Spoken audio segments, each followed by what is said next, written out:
Isang mapagpalang araw po sa ating lahat at welcome po sa muling pag-aaral ng salita ng Diyos sa Book of Revelation, chapter 7 na po tayo. Nais ko lang pong basahin. Ang 144,000 na tinatakan sa Israel. Pagkatapos nito, may nakita naman akong 4 na anghel na nakatayo sa 4 na sulok ng daigdig. Pinipigil nila ang 4 na hangin upang huwag munang umihip sa lupa, sa dagat o sa alinmang punong kahoy. At nakita kong umaakyat sa gawing silangan ang isa pang anghel. Taglay ang pantatak ng Diyos na buhay.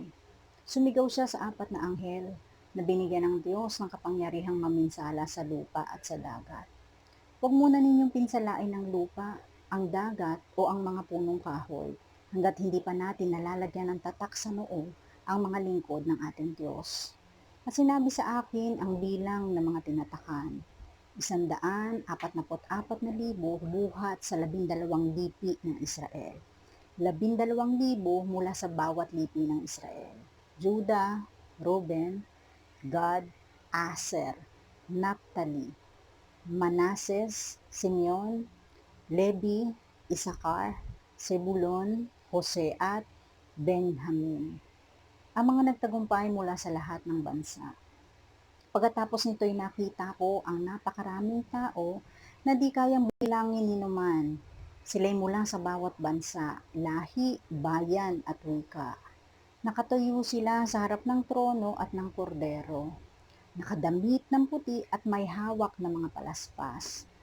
Sinasabi nila ng malakas, ang kaligtasan ay nagmumula sa kordero at sa ating Diyos na nakaluklok sa trono.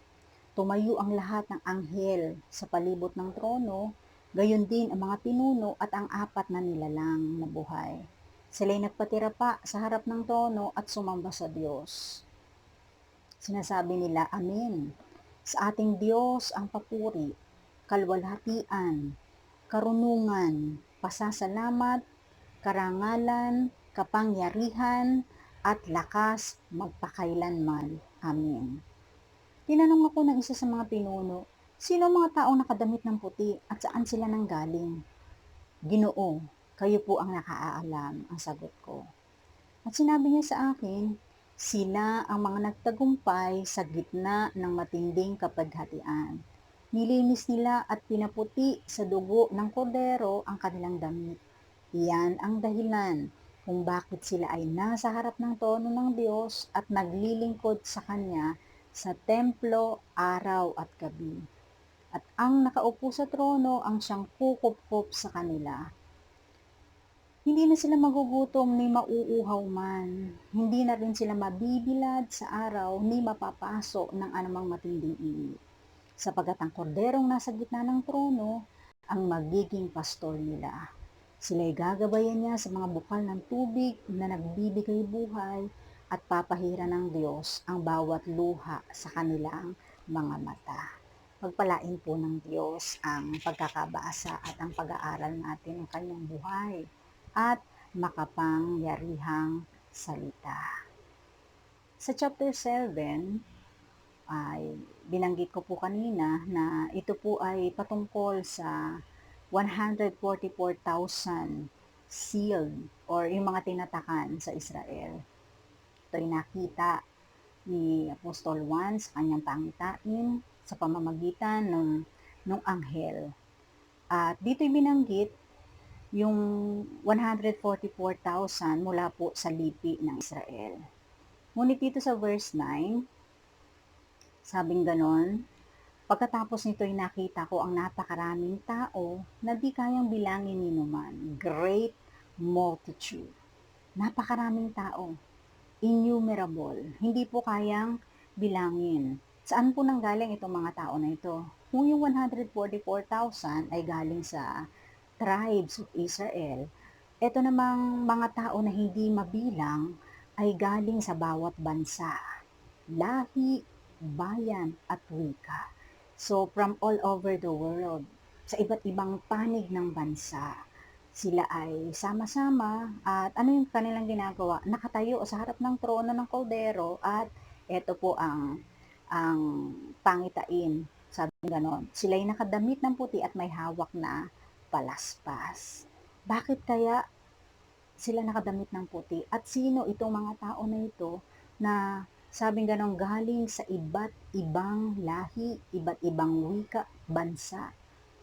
Tinatanong ito ng sabi gano'n, Ginoo, kayo po, tinanong sa verse 13, sabi gano'n, tinanong ako ng isa sa mga pinuno, sino ang mga taong nakadamit ng puti at saan sila nanggaling? Ginoo, kayo po ang nakakaalam, ang sagot ko. Sabi niya, eto po, sino itong great multitude na ito? Ito ang mga tao na nagtagumpay sa kabila ng matinding kapighatian. Out of the great tribulation. Ngayon po ay alam kong meron po tayong mga pinagdadaanan. Marami pong tao ngayon ang may mga pinagdadaanan. Ngunit higit pa sa pinagdadaanan po natin ang pagdadaanan ng tao sa tinatawag na Great Tribulation, matinding kapaghatian. So kung ikaw ngayon ay nagdaranas ng problema, pagsubok, maaaring gutom, sabing ganon, darating ang tinatawag na Great Tribulation. Mabanggit po sa Revelation chapter 6, there will be famine, rumors of war. Meron pong tagutom, makakaranas po ng iba't ibang kahirapan ng mga tao. Ngunit, ang mga taong ito na nakaputi ay yung mga nagtagumpay mula po doon sa Great Tribulation. Nilinis sila at pinaputi sa dugo ng kordero ang kanilang damit. Pag inisip po natin na sa kabila ng mga problema at pagsubok, inanatili tayong tapat. Hindi tayo nagkasala, hindi tayo bumitaw sa ating pananampalataya. Ito po ang reward. Ito po yung premyo, regalo ng ating Panginoon. Nilinis at pinaputi sa dugo ng kordero ang kanilang damit. Hindi tayo nabahiran ng anumang kasalanan because tayo ay pinatawad ng Diyos. Alam kong nagkakamali po ang bawat isa, nagkakasala. Ngunit ang mahalaga, lagi po tayong nakahandang lumapit, magpakumbaba at humingi ng tawad sa ating Panginoon. Sabi rito sa verse 15, iyan ang dahilan kung bakit sila ay nasa harap ng trono ng Diyos. Kapag tayo nagtagumpay, kapag tayo po ay nanatiling tapat, one day haharap tayo sa ating Panginoon. Patuloy na sasamba sa Kanya, patuloy na magpupuri sa Kanya at maglilingkod sa Kanyang templo araw at gabi. Darating po yung araw, yung panahon na naroroon tayo sa harap ng Diyos. We will serve Him night and day, day and night. Tayo po ay magpupuri at sasamba sa ating buhay na Diyos at ang pangako ng ating Panginoon. Ito po ang maganda. Meron siyang pangako na hindi na sila magugutom ni mauuhaw man. Marami pong tao nagugutom ngayon. Sabi nga nung iba, hindi sila mamamatay sa sakit kung hindi sa gutom. Kaya lumalabas ang mga tao upang maghanap ng kanilang makakain. Pero ang pangako ng Diyos, doon sa great multitude na magtatagumpay, hindi na sila mauuhaw, hindi na sila magugutom ni mabibilad sa init ng araw.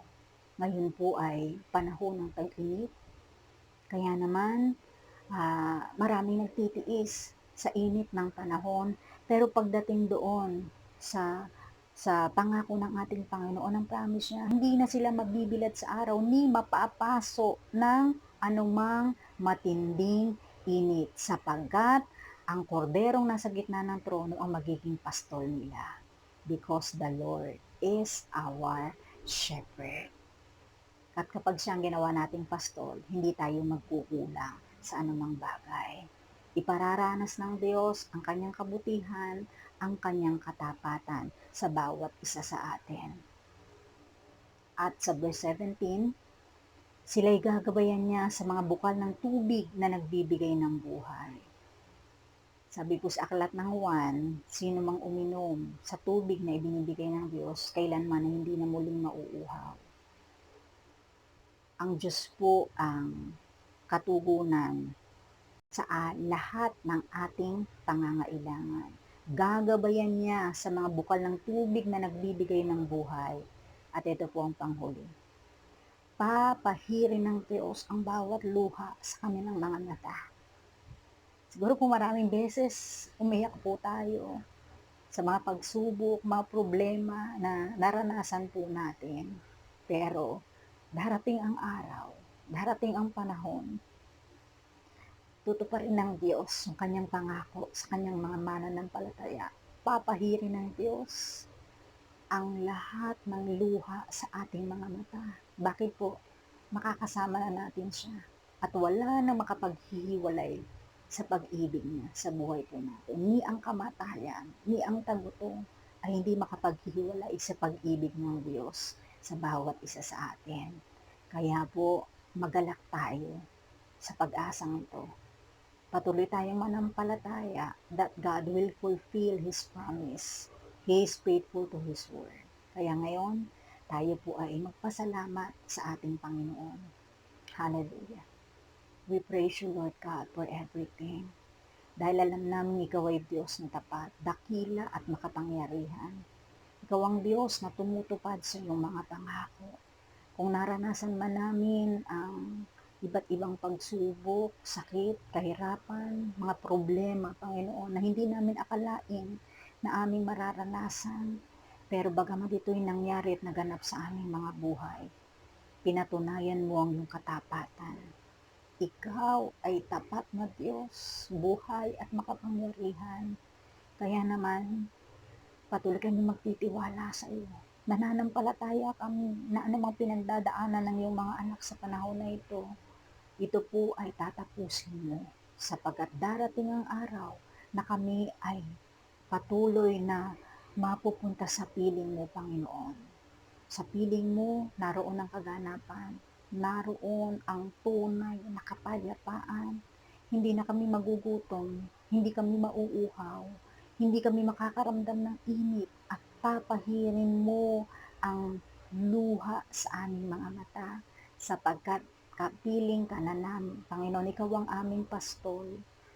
Patuloy mo po kaming gagabayan. Kaya naman, sa oras na ito, habang kami naririto sa daigdig, samahan mo po ang bawat isa. Iparanas mo, Panginoon, ang iyong gabay. Be our shepherd. Continue to lead us according to your will, according to your plan. Pagpalain mo po ang lahat ng nakikinig sa oras na ito. Yung oras na ginugol nila sa iyong salita ay patuloy mo ang i-bless. Gamitin mo ang aming mga buhay upang lalo kang mapagpala at maluwalhati. Pagkaloob mo kanilang pangangailangan, maging sa aming minamahal na bansa, ikaw ang siyang maghari at manguna sa aming presidente, sa mga government officials, sa mga frontliners, maging Panginoon sa aming mga tahanan. Lukuban mo ng iyong kapangyarihan at Lord, sa oras na ito, we declare the victory in the mighty name of Jesus. Kami po ay matagumpay dahil meron kaming Diyos na matagumpay. Pinupuri ka namin at maingat namin binabalik sa iyo lahat ng pasasalamat sa pangalan ng aming Panginoong Jesus. Amen and amen. Maraming pong salamat muli. Pagpalain tayong lahat ng ating Panginoon. To God be the glory.